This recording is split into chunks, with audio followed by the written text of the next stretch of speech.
So, for those of you who don't know, I'm not a big fan of Zodiacs. I don't really care about what your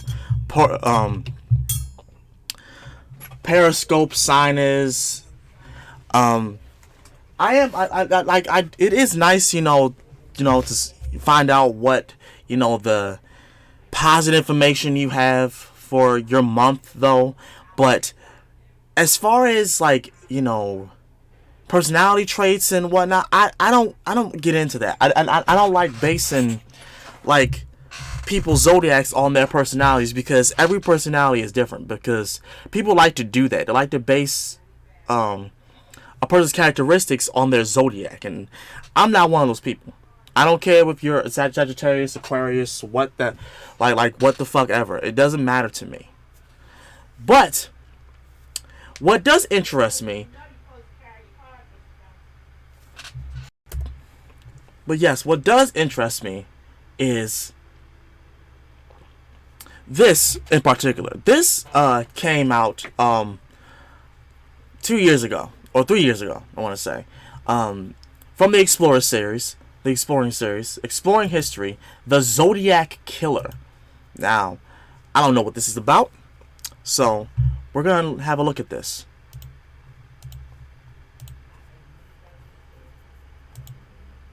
The Zodiac Killer.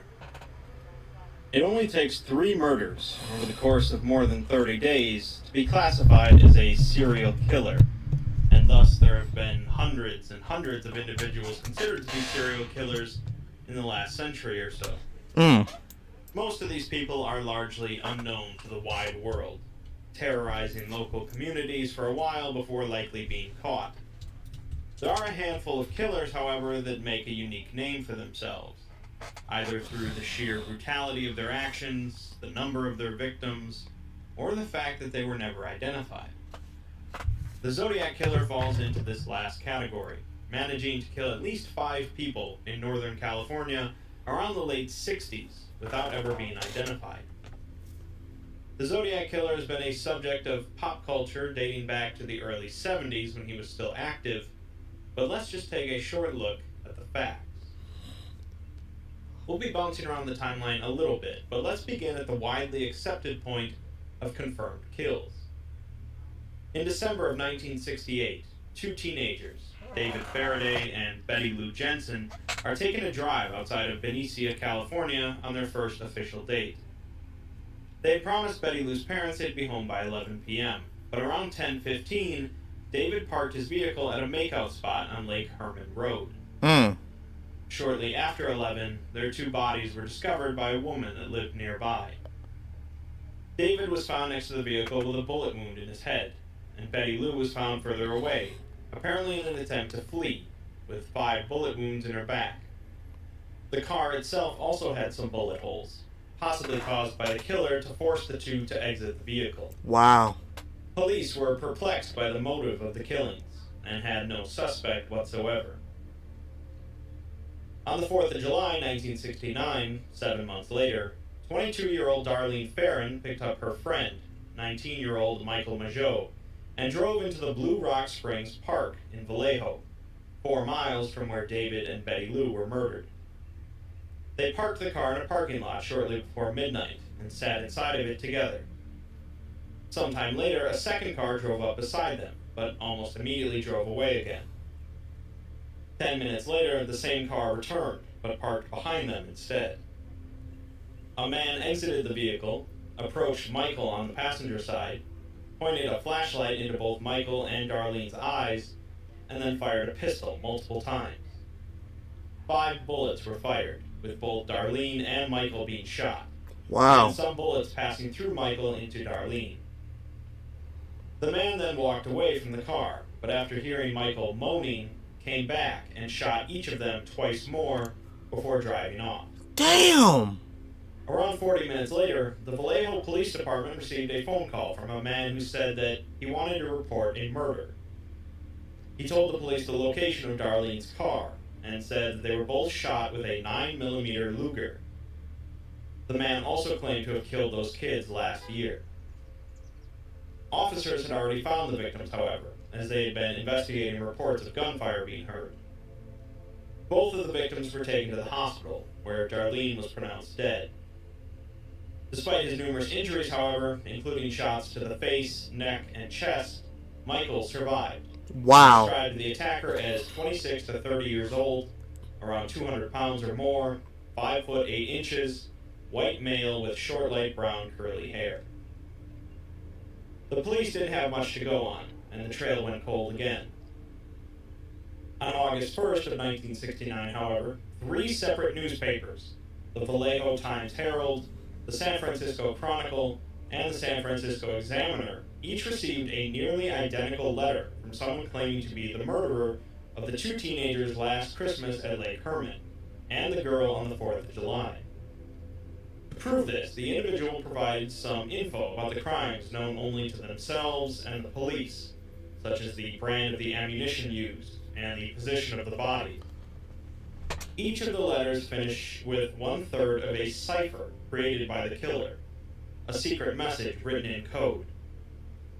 The killer demands each newspaper print the cipher on their front page, and if they do not, the killer will go on a killing rampage the entire weekend, cruising around until they've killed more than a dozen people. Wow. In one of the letters, the killer specifically says that the cipher contains his identity.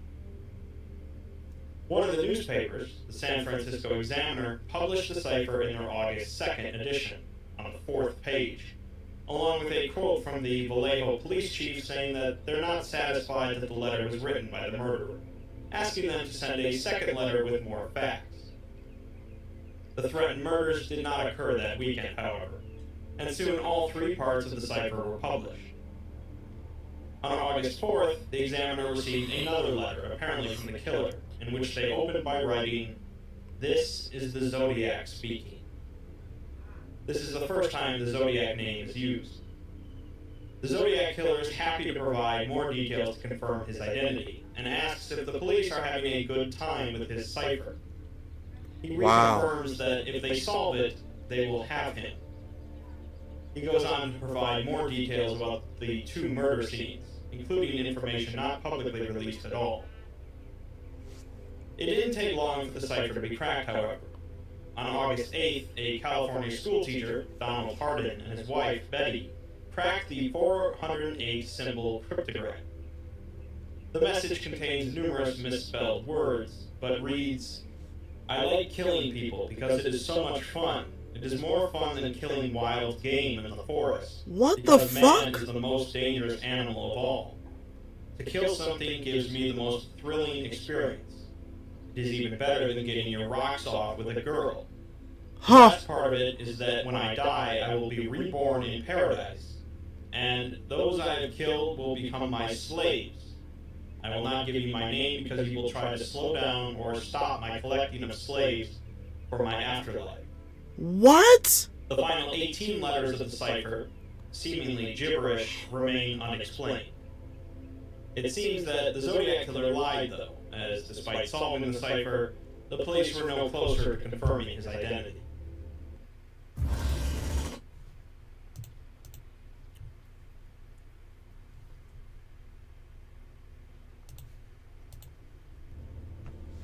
The killer struck again on September 27, 1969, at Lake Bear. So he claims that when he dies, he will be reborn again, and all the people he killed will be his slaves? What era of the world did he think that he existed in? And primarily, it's a whole bunch of white people. What in the hell? You're slaves? This is not making any sense to me. He's just killing it. It's some belief. Like, what kind of belief is that? Like, somebody let me know in the comments down below. What is it? A type of a religion that he is, talking about? Is he believing in a religion, in like a cult following? Or is it a cult following? Like, somebody let me know. Ariesa in Napa County. Two college students, Brian Hartnell and Cecilia Shepard, were picnicking on the shore of the lake when they were approached by a man holding a pistol and wearing a black executioner's-type hood with sunglasses over the eye holes and What? something like a bib on his chest with a white cross circle symbol on it. The man claimed to be an escaped convict who had killed a guard and stolen a car. He needed their car and some money to go to Mexico. Using pre-cut lengths of plastic clothesline, he told Cecilia to tie up Brian, and then he tied her up himself. While tied up, the man pulled out a knife and stabbed them both repeatedly. Oh, wow. Brian 6 times and Cecilia 10 times. He then walked over to the couple's vehicle and, using a felt-tip pen, wrote on the car door, Vallejo 12-20-68, 7-4-69, September 27th, 69, 6:30. He even wrote down the day, the date, and the time he killed them. That is sick. By knife. He also drew the same cross circle symbol. At 7:40 p.m., the Napa County Sheriff's Department received a phone call from a man wishing to report a murder, and then correcting himself to say a double murder. He directs the police to the location, and finishes by saying that he was the one who did it. The police tracked the call to a payphone at a car wash only a few blocks away from the sheriff's office, but 27 miles away from the crime scene. They managed to grab a palm print off of the phone, but were never able to match it to anyone. Police had already arrived at the crime scene and found both of the victims alive. Unfortunately, on the way to the hospital, Cecilia lapsed into a coma and died 2 days later. Damn. Brian survived the encounter, however, now the second of the Zodiac's victims to do so. A pattern of killing is beginning to form at this point, as the Zodiac seems to be preying on young, isolated couples. Just as the police begin to latch onto this pattern, however, the Zodiac breaks it. 2 weeks after the Lake Berryessa attack, on October 11th, a 28-year-old cab driver in San Francisco named Paul Stein picked up a fare with a destination in the upscale Presidio Heights neighborhood. For some reason, Paul drove 1 block past the destination recorded on his sheet, where his passenger shot him in the right side of the head. The killer then proceeded to take Paul's wallet and car keys and tore away a section of Paul's blood-stained shirt. 3 teenagers witnessed the crime and watched the killer wipe down parts of the interior and exterior of the cab. The man walked away from the scene, and the teenagers called the police. Due to some mix-up in communication, however, the dispatcher informed patrolling officers to be on the lookout for a black male adult. Oh my instead of a God. white male. 2 officers responding to the call passed by a white man a couple blocks from the crime scene, but ignored him due to the misinformation. It could have been him. Based on the description of the man, this was likely the Zodiac.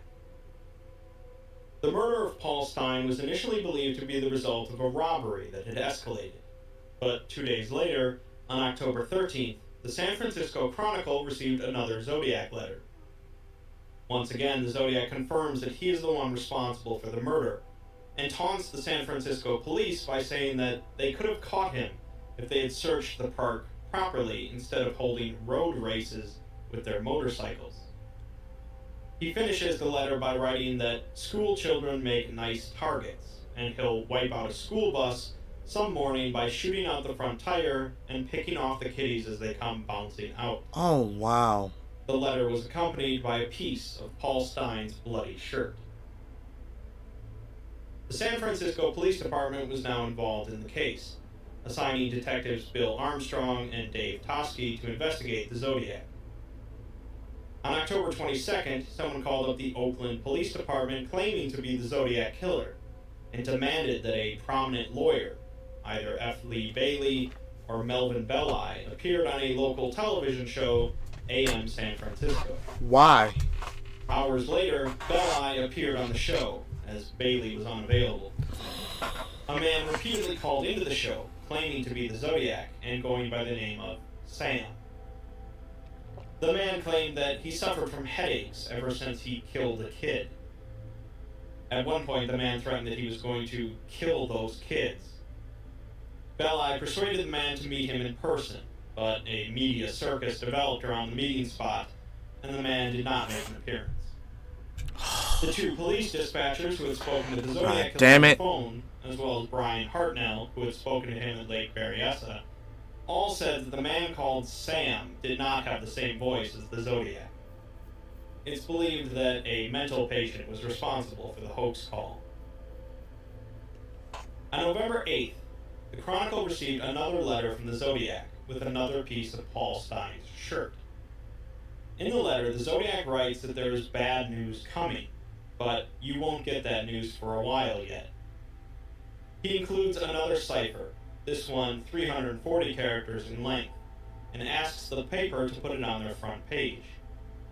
The letter also contains an implication that the Zodiac has taken 7 lives, although at this point, the police are only aware of 5 for sure. Although the first cipher sent by the Zodiac was solved very quickly, this second cipher has yet to ever be conclusively solved, not for lack of trying. Perhaps this cipher is just nonsense, or perhaps the Zodiac truly managed to create an incredibly complex cryptogram. But either way, people have been attempting to solve it for decades, with no definitive success. The following day, the Zodiac sent yet another letter to the Chronicle, this one 7 pages long. The Zodiac says that from now on, he is not going to announce any of his murders to anyone, but instead make them look like routine robberies, killings of anger, and a few fake accidents. He claims that the police will never catch him because he is too clever for them. He continues to taunt the police with information about how he wears a disguise when he kills, which is what these sketches of him have been depicting, and that he wears airplane cement on his fingertips to guard his prints. He wiped down the cab to leave fake clues for the police to keep them running all over town, because he enjoys that. He says that after he left the cab, he was stopped by 2 cops, who asked him if he saw anything suspicious, and he told them there was a man running by waving a gun, so they drove off. He also mentions that if the cops think he's going to take out a school bus the way he stated, they deserve to have holes in their heads. Wow. He finishes the letter by describing and drawing instructions for creating an improvised explosive device. He mentions how he'll leave one of these on a roadside in order to blow up a bus. The letter seems to refute the 2 patrolling officers' story of them passing by the Zodiac on their way to the crime scene of the cab. The officers have consistently denied ever speaking with the man while passing him by, so the truth remains unknown. I bet they did deny that. On December 20th, 1 year after the first confirmed murders of the Zodiac, Melvin Belli received a letter from the Zodiac containing yet another piece of Paul Stein's shirt. The Zodiac asks Belli to help him, as he is finding it extremely difficult to contain the thing inside of him. He's afraid he will lose control and take his 9th and possibly 10th victim. The death of Paul Stein would be the last confirmed attack by the Zodiac killer, although there is speculation on events that occurred before 1968 and after 1969.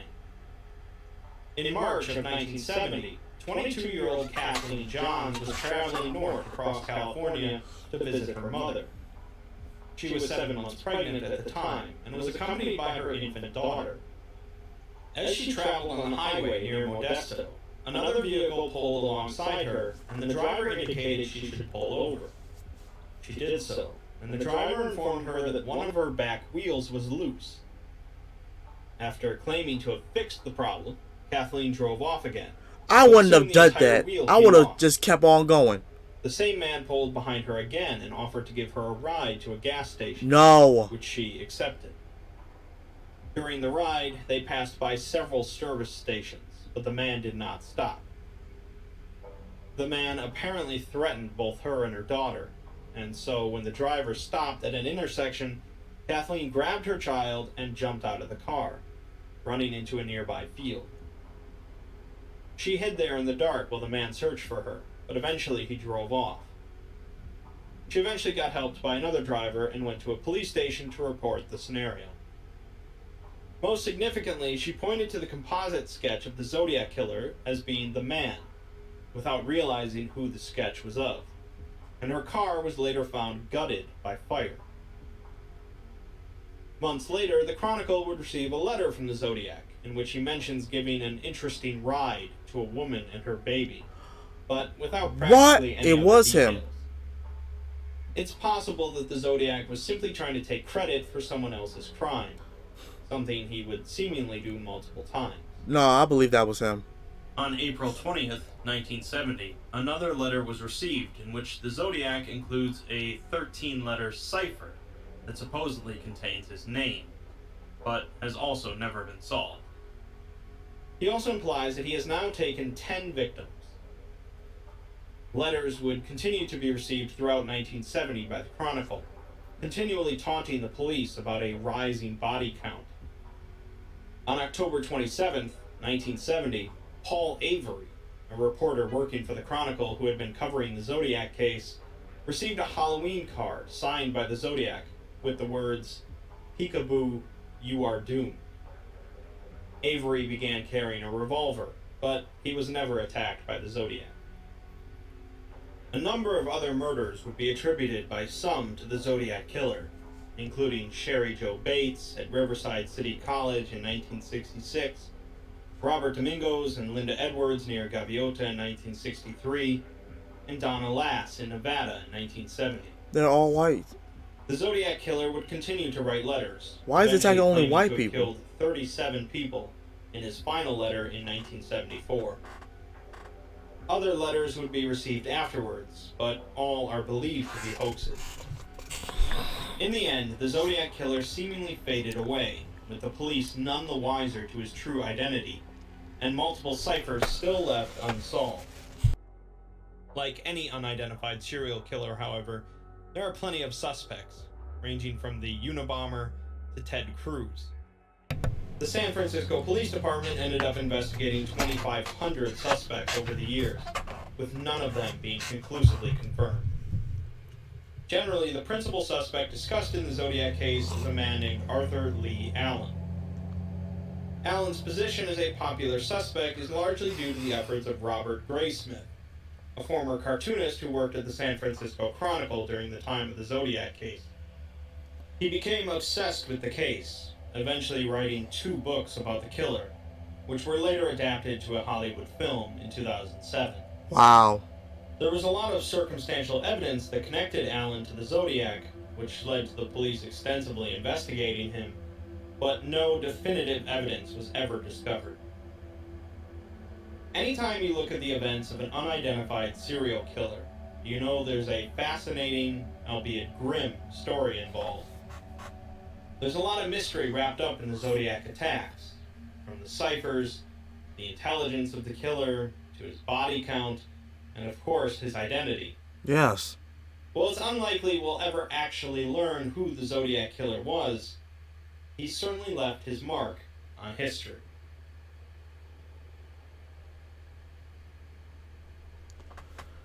This is the Zodiac speaking. Up to the end of October 1st, I have killed 7 people. I have grown rather angry with the police for their telling lies about me, so I shall change the collecting of slaves. I shall no longer announce to anyone. When I commit my murders, they shall look like routine robberies, killings of anger, plus a few fake accidents, etc. The police shall never catch me, because I have been too clever for them.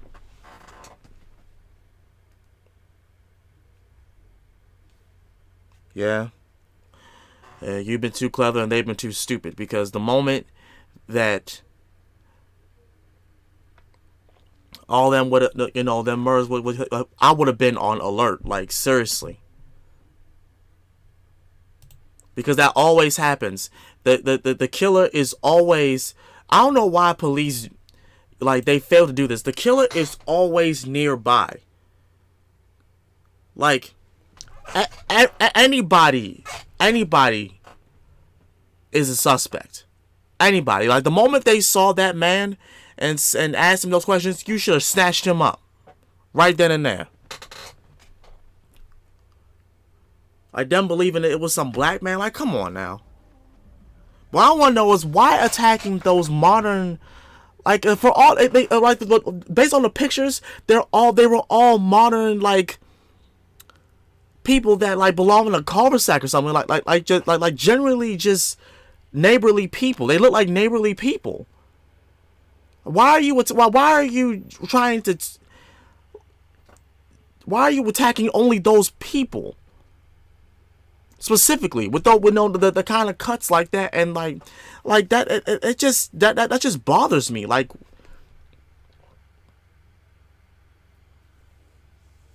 and then that sketch and the whole thing, like, oh my goodness. And like the whole thing with the child and the baby, I don't think he directs his anger towards children, because if she didn't have that baby, she would have died. I believe it. If she didn't have that baby, she would have died. I don't think he wanted like little children to be his slaves. I think he wanted grown adults to be his slaves. That's crazy. That is a crazy thing. Like, oh my God. Let me know what y'all think down below. But yeah, please answer my question. Let me know if that's a cult or something. Like that's a following. Because I don't know.